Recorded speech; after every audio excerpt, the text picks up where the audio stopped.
चार धाम यात्रा को लेकर श्रद्धालुओं में उत्साह देखने को मिल रहा है। उत्तराखंड में 10 मई से शुरू होगी चार धाम यात्रा।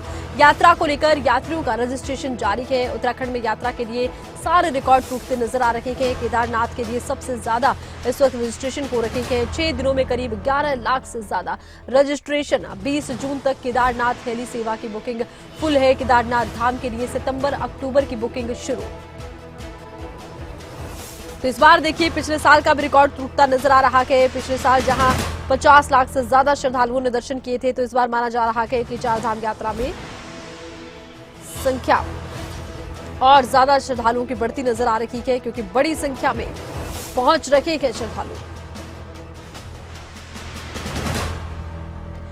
रजिस्ट्रेशन के लिए लगातार रजिस्ट्रेशन करवाया जा रहा है। ऐसे में माना जा रहा है कि जिस तरह से रजिस्ट्रेशन इतनी रफ्तार से किया जा रहा है, एडवांस में बुकिंग हो रही है, इस साल पिछले साल का भी रिकॉर्ड टूटेगा।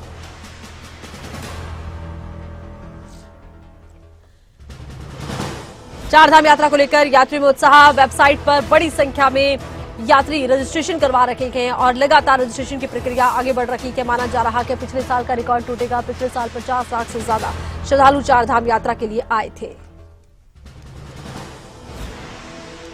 हेली टिकट सेवा देखिए चल रही है। बाबा केदारनाथ धाम के दर्शन के लिए हेली सेवा की बुकिंग चालू है और 20 अप्रैल को केदारनाथ धाम के लिए हेली सेवा की टिकट बुकिंग शुरू की गई थी। ये बुकिंग 10 मई से लेकर 20 जून तक के लिए खोला गया था। चंद घंटों के बाद ही 10 मई से 20 जून तक के लिए सभी हेली टिकट बुक हो गई। इसके बाद UCADA ने 15 सितंबर के बाद की भी बुकिंग शुरू कर दी।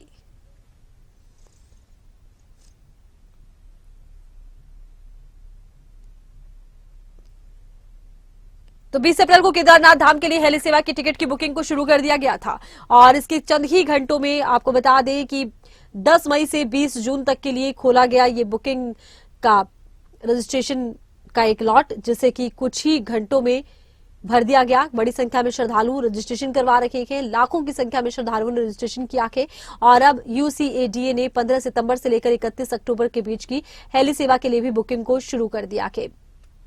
इस बार यात्री चार्टर्ड हेलीकॉप्टर से भी चार धाम में जा सकेंगे, यात्रा कर पाएंगे, दर्शन कर पाएंगे। 21 जून से लेकर 14 सितंबर के बीच मानसून का सीजन होता है। ऐसे में हेली सेवा ऑपरेटर इस दौरान फ्लाई नहीं करते हैं। तो हेली सेवा ऑपरेटर की तरफ से देखिए ऐसे में फ्लाई नहीं किया जाता है और इस दौरान हेली सेवाओं की बुकिंग नहीं की गई है। तो मानसून को देखते हुए बीच का एक लॉट छोड़ दिया गया है। बाबा केदारनाथ धाम के दर्शन के लिए शुरू हुई है हेली सेवा की बुकिंग। और ज्यादा जानकारी के लिए खबरें अभी तक के संवाददाता नासिर इस वक्त हमारे साथ फोन लाइन पर जुड़ चुके हैं। नासिर, चार धाम यात्रा में इस साल पिछले साल के भी रिकॉर्ड टूटते नजर आ रहे हैं। लगातार बुकिंग देखा जा रहा है कि लोग करवा रहे हैं, लगातार रजिस्ट्रेशन हो रही है। ऐसे में किस तरह की तैयारियां हैं, क्या कुछ फिलहाल नजर आता है? देखिए, चारधाम यात्रा को लेकर के तमाम तैयारियां सरकार ने पहले से ही कर रखी है। चुनाव के मद्देनजर थोड़ा जरूर व्यवस्थाएं चेंज की गई थी, क्योंकि पूरी पुलिस फोर्स और तमाम जो अधिकारी हैं चुनाव में व्यस्त थे। लेकिन अब जिस तरीके से एकदम चुनाव के तुरंत बाद ठीक बाद जो लोग हैं, तीर्थयात्री हैं, अब उन्होंने अपनी बुकिंग बढ़ा दी है। तमाम जगहों से बुकिंग की जा रही है। जाहिर तौर पर आने वाले समय में काफी दबाव रहने वाला है, जिसको लेकर के अब उसी तरीके से तैयारियां की जा रही है। क्योंकि इस बार जिस तरीके से जो तीर्थ यात्री हैं वो कहीं ना कहीं बड़ी संख्या में पहुंच सकते हैं, पहले से भी ज्यादा इस बार आने वाले, क्योंकि पिछले 2020 और 21 में कोरोना की वजह से कुछ लोग यात्रा नहीं कर पाए थे। उसके बाद पिछले साल काफी सारी बुकिंग रही और उनको वक्त नहीं मिला, उनको अपॉइंटमेंट नहीं मिल पाई थी, इस वजह से नहीं आ पाए थे। इस बार चूंकि लोग फ्री हैं, चुनाव भी खत्म हो चुका है, तो जाहिर तौर पर यात्रियों की संख्या बढ़ने वाली है और उसी के लिहाज से तमाम तरह की तैयारियां तमाम महकमे जो भी यात्रा से जुड़े हुए, चाहे स्वास्थ्य विभाग की बात करें, परिवहन विभाग की बात करें या फिर पुलिस विभाग की बात करें, तमाम लोग तैयारियां कर रहे हैं। और चूंकि व्यवस्थाएं समय समय पर चेंज होती रहेंगी, किस तरीके से लोगों की जो अपॉइंटमेंट है, जो लोग रजिस्ट्रेशन करा रहे हैं, उनको कैसे यात्रा का शेड्यूल बनाया जाएगा, ये तो आने वाला वक्त बताएगा। लेकिन ये कह सकते हैं कि बहुत ज्यादा इस बार दबाव यात्रा का रहने वाला है और वो दिखने भी लगा है अभी।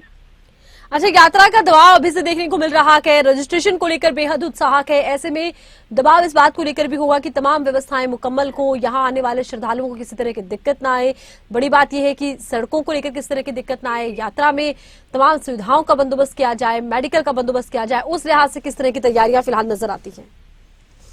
देखिए, तमाम विभागों ने मिलकर कोऑर्डिनेशन के तहत जो यात्रा है उसको लेकर के तैयारियां जरूर कर ली है। अगर स्वास्थ्य विभाग की बात करें तो स्वास्थ्य विभाग ने जो जो कैंप लगाए जाने थे, जगह जगह पर जो कैंप लगाए जाते हैं, मेडिकल कैंप, चाहे हेल्थ 18 की बात करें, वो लगाए गए हैं। यात्रियों को किसी तरह की दिक्कत ना हो, उनके लिए जो किट तैयार की जानी थी कि जहां उनको मेडिकल सुविधाओं की आवश्यकता हो उनको वो किट उपलब्ध कराई जाएगी। साथ साथ जो हेल्थ ATM लगे हैं, कहीं भी आप अपना चेकअप पूरी तरीके से पूरे यात्रा मार्ग पर करा सकते हैं, उसकी व्यवस्था कर ली गई है। और साथ ही साथ जो लोग जिनका रजिस्ट्रेशन होगा वो साथ ही साथ स्वास्थ्य महकमा, क्योंकि इससे लिंक रखा गया है, तो वो वहां पर भी उनको जानकारी मिल जाएगी कि कितने लोग यात्रा पर आ रहे हैं। इसके अलावा अगर हम परिवहन विभाग की बात करें, परिवहन विभाग ने जो बसें लगाई जानी थी वो बसें लगा दी गई हैं। साथ साथ क्योंकि परमिशन लेकर के जाना होता है, परिवहन विभाग में रजिस्ट्रेशन कराना होता है इस यात्रा के दौरान, तो उनको वो परमिशन या ग्रीन कार्ड भी उपलब्ध कराए जाएंगे। इसके अलावा अगर हम सुरक्षा की दृष्टि से बात करें तो सुरक्षा की दृष्टि से जो पुलिस फोर्स पूरे यात्रा मार्ग पर लगाई जानी है वो पूरी तरीके से उनकी ड्यूटीज तय कर दी गई हैं। जगह जगह पर जो चेकिंग पॉइंट हैं वो लगाए गए हैं। जहां पर एंट्री पॉइंट है, जहां पर रजिस्ट्रेशन करा सकते हैं, मैनुअली रजिस्ट्रेशन करा सकते हैं, वहां पर भी पुलिस फोर्स का इंतजाम किया जाए ताकि लोगों को किसी तरह की परेशानी का सामना ना करना पड़े। और इसके अलावा भी और जो अन्य महकमे हैं जिनके अस्तर पर्यटन विभाग है या तीर्थाटन विभाग है, तमाम सबके साथ कोऑर्डिनेशन के साथ यात्रा की तैयारी कर रहे हैं, क्योंकि जो दबाव रहने वाला है उसको दबाव को इसी तरीके से उससे निपटा जा सकेगा ताकि जो सारे विभाग हैं वो एक साथ कोऑर्डिनेशन के साथ इस यात्रा को सुचारू रूप से संपन्न कराने के लिए सहयोग दें। अच्छा, देखिए, संसाधनों की लगातार बात हो रही है। अगर हम पिछले साल की बात करें या उससे पिछले साल की बात करें, हर बार देखा ये भी जाता है कि बड़ी संख्या में श्रद्धालु आते हैं। ऐसे श्रद्धालु भी आते हैं जिन्हें स्वास्थ्य संबंधी दिक्कतें होती है। बहुत से श्रद्धालुओं की जान भी इस यात्रा में चली जाती है क्योंकि यात्रा बेहद दुर्गम है। ऐसे में स्वास्थ्य को लेकर, मेडिकल को लेकर क्या पिछली बार से बेहतर सुविधाएं मिल पाएंगी ना सर? देखिए, मेडिकल की जो सुविधाएं हैं अगर हम उनकी बात करें तो सरकार की तरफ से पूरी कोशिश रहती है कि कोई भी जो यात्री है उसको किस तरह की दिक्कत का सामना ना करना पड़े। अगर कोई आता है तो वो रजिस्ट्रेशन कराने के दौरान उसको तमाम चीजों का ध्यान रखना पड़ता है। उसके लिए गाइडलाइन भी जारी की जाती है कि कौन लोग यात्रा पर जा सकते हैं और कौन लोग यात्रा पर नहीं जा सकते हैं। जिन लोगों को यात्रा के लिए मनाही है, जैसे जो बड़े दिल के मरीज हैं, उनको यात्रा के लिए मनाही की गई है, क्योंकि कई जगहों पर चढ़ना पड़ता है, कई जगहों पर चलना पड़ता है, पैदल चलना पड़ता है, तो इस वजह से उनको दिक्कतों का सामना करना पड़ रहा है। इसलिए मेडिकली फिट जो लोग हैं उन्हीं को यात्रा के लिए परमिशन दी जाती है। जो छोटी बीमारियां हैं उनके लिए बाकायदा यात्रा मार्ग पर मेडिकल कैंप लगाए गए हैं। अगर किसी को रास्ते में किस तरह की दिक्कत होती है, चाहे वो सांस की बीमारी हो या कोई अन्य, तो उसको वहीं पर उसका इलाज किया जा सकता है। लेकिन जिनको गंभीर बीमारियां हैं उनको यात्रा पर जाने की मनाही है और रजिस्ट्रेशन के दौरान ये चीजें उनको बतानी होंगी कि उनको कौन कौन सी बीमारियां हैं और उन बीमारियों के लिए क्या इलाज उनका चल रहा है, क्या वो यात्रा के लिए फिट है या नहीं है। ये तमाम चीजें हैं ऐसी हैं जिनको लेकर के रजिस्ट्रेशन फॉर्म में तमाम चीजें। चलिए, बहुत शुक्रिया। तमाम जानकारी नासिर आपने दर्शकों तक पहुंचाई है। तो तमाम आपको देखिए एहतियातें भी बरती जा रही है, लोगों को सचेत भी किया जा रहा है कि अगर स्वास्थ्य ठीक नहीं है तो यात्रा से बचे। वहीं केदारनाथ में आखिर कब हेली टिकट फुल हुई है, ये हमने आपको जानकारी दी है। अब आपको बताते हैं कि कपाट कब खुल रखे गए, यात्रा को लेकर किस तरह की तैयारी है, कब खुलेंगे चार धाम के कपाट। तो यमुनोत्री 10 मई, गंगोत्री 10 मई, केदारनाथ धाम 10 मई, बद्रीनाथ धाम 12 मई को कपाट खुल रखे गए। ऐसे में कपाट खुलने का इंतजार श्रद्धालु कर रखे हैं और इससे पहले ही रजिस्ट्रेशन शुरू हो चुका है। बड़ी संख्या में श्रद्धालुओं ने रजिस्ट्रेशन करवाया है। माना यह जा रहा है इस बार के रजिस्ट्रेशन की रफ्तार को देखकर कि पिछले साल के रिकॉर्ड टूटेंगे। पिछले साल की अगर हम बात करें तो 55 लाख से ज्यादा श्रद्धालु यहां पहुंचे थे जिन्होंने दर्शन किए थे। इस बार उम्मीद है कि श्रद्धालुओं का आंकड़ा पिछली बार से ज्यादा होगा। विशेष इंतजाम किए गए हैं इस बार और तमाम तैयारियों को फिलहाल प्रशासन मुकम्मल कर रहा है।